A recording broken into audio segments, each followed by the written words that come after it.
My dad passed away in 2020, so it's like quite close right now. And it's, you know what? I think to be honest with you, bro, like that's what changed my life.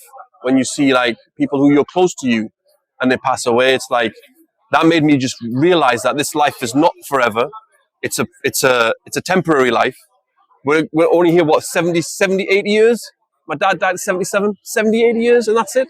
But I don't believe it's the end. Once I die, it's not the end. There's a hereafter. There's a thing that comes after it. Look. For me, Alan, like the hereafter is eternal. It's always going to be there, right? This life is like that long, right? Compared to a hereafter, that's forever. And I don't want to go to hellfire. I don't want to go to hellfire. I want to go to paradise. I want to go to the place where God has created for people who worship Him, for people who recognize He exists, who do what He's asked us to do. That's where I want to go. And that's, to be honest with you, if I look at the example and teachings of the Prophet Muhammad, that's what he did. Prophet Muhammad said a really, really powerful statement, right? Where he said, the likeness of me and his companion, he was talking to his companions, his people around him, and said, the likeness of me and you is like a man who builds a fire, yeah? And he sees the insects going into the fire. So the man's like waving these insects away, like to get them out of the fire. He said, I'm like that man. I see you people going to hellfire, and I'm grabbing you and say, where are you going? Like pulling you away. Like Alan, he cared for people. He actually had love for people. Like, he didn't want to see, and the hellfire is a reality for him. Like he's like literally seeing it. And he's like, if my life doesn't change, that's where I'm gone. No, but you know what it is? But I believe that Allah, and when I say Allah, Alan, when all I'm talking about is God, all right? I'm talking about the Creator, yeah? Allah loves the person who, look, at the end of the day, we're all going to enter paradise by Allah's mercy anyway, by His grace, okay? His mercy. But Allah loves when a person tries to do the right thing. Like, none of us are perfect, right? True?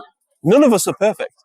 Every single one of us has made mistakes. We've done sin. We've committed sins. We've done things that we shouldn't have done. But Allah forgives. Allah says in the Quran. So here's the chapter. The verse I was looking for, right? So Allah says here, say, O Prophet, that God says, so this is Allah saying, O my servants who have exceeded the limits against their souls, meaning they've gone against what God's told them, right? Do not lose hope in God's mercy, for God certainly forgives all sins. Indeed, He is all forgiving, most merciful. A pilgrimage to Mecca is a very spiritual journey. But not only that, but like, if you look at what everyone wears, there's like 2 million that go every year. But if you look at what they're all wearing white. Yeah, two white cloths, all right? And the reason for that is because, like, not only purity, but also everyone's equal. Everyone's the same. Like, literally, I could be standing next to the richest person on one side and the poorest person on the other, but I'd never know. Because in the sight of Allah, we're all the same. It doesn't matter what color you are, how big you are, whether you're rich or poor or whatever. It doesn't make a difference. Islam is a very simple religion, right? But the most important thing is that you believe in Allah and you worship Allah alone. You don't give Him partners. In Islam, we're not taught to judge a person just by the way they look. Allah doesn't judge a person by the way they look. Allah judges you by your heart and your actions, yeah, and what you do, right? That's what defines a person, not the way they look, right?